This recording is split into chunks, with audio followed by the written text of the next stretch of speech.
सांगलीच्या पद्माळे गावात खासदार विशाल पाटील यांनी आपल्या कुटुंबियांना समवेत घेऊन मतदानाचा बजावला हक्क। सांगलीच्या पद्माळे गावात खासदार विशाल पाटील यांनी आपल्या कुटुंबियांना समवेत घेऊन मतदानाचा हक्क बजावला आहे। खासदार विशाल पाटील यांचे सांगलीच्या पद्माळे गावात मतदान केंद्र आहे। पद्माळे हे माजी मुख्यमंत्री वसंतदादा पाटील यांचे गाव असून विशाल पाटील हे दादांचे नातू आहेत। आज सकाळीच खासदार विशाल पाटील, पत्नी पूजा पाटील, आई शैलजा पाटील यांनी पद्माळे गावातील जिल्हा परिषद शाळेत मतदानाचा हक्क बजावला आहे। यावेळी खासदार विशाल पाटील यांनी मतदार रांगेत उभं राहून आपल्या मतदानाचा हक्क बजावला आणि या निवडणुकीत भाजपाला मोठा धक्का बसेल असा विश्वास खासदार विशाल पाटील यांनी व्यक्त केला आहे।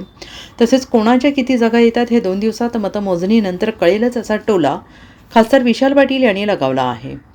सांगली जिल्हा परिषदेचीच म्हणजेच सांगलीच्या मिनी मंत्रालयाची निवडणूक आज मतदान आहे आणि आज माझ्या कुटुंबियासह आज आमच्या जन्मगावी पद्माळे, वसंतदादांच्या जन्मगाव असलेलं पद्माळे इथं आता बूथवर जाऊन मतदान आम्ही सहकुटुंब केलं। जनतेला हेच आव्हान आहे की ह्या जिल्हा परिषदेला तुम्ही निश्चित पाहत असताना एक प्रमुख संस्था म्हणून पहा आणि त्यामुळे तुमच्या मतदानाची गरज सगळ्यांना आहे आणि त्यामुळे जास्तीत जास्त संख्येत तुम्ही ह्या ठिकाणी मतदान करा। मतदान करत असताना देशात आणि जिल्ह्यात जी परिस्थिती निर्माण झाली आहे त्या परिस्थितीकडे पाहून जागरूक मतदार म्हणून तुम्ही मतदान करावं।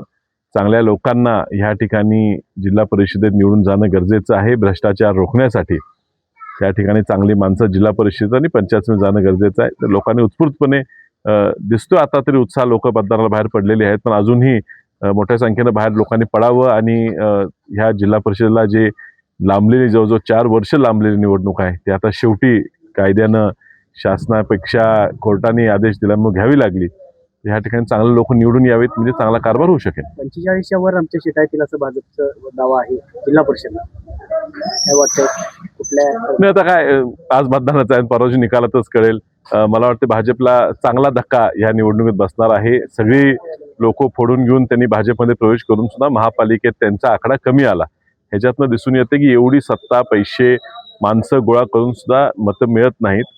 महापालिकेत सुद्धा त्यांना आमच्या आघाडीला जास्त मतदान झालं, फक्त काही त्यांच्या ठिकाणी त्यांच्या सीटा घासून आल्या, काही मतविभागणीमुळे आमचा पराभव झाला। जिल्हा परिषदेत तुम्हाला खूप मोठा फरक दिसेल। भाजप ह्या ठिकाणी एक सिंगल आकड्यापेक्षा जरा पुढेफार जाऊ शकेल किंवा सिंगल आकड्यावर सुद्धा अंकावर सुद्धा थांबू शकेल। महाविकास आघाडीच्या नेत्यांमध्येच मतभेद असल्याचा आरोप सातत्यानं भाजपकडून केला जातो, त्यामुळे आमचा विजय निश्चित असं त्यांचं मत आहे। पण हे त्यांचे दिवस स्वप्न आहे, ते तुमच्या 2 दिवसात तुम्हाला स्पष्ट होईल। ह्या ठिकाणी निश्चितच काँग्रेस, राष्ट्रवादी काँग्रेस यांची सत्ता येणाऱ्या जिल्हा परिषदेत दिसेल। Bureau report, SBN Marathi, Sangli.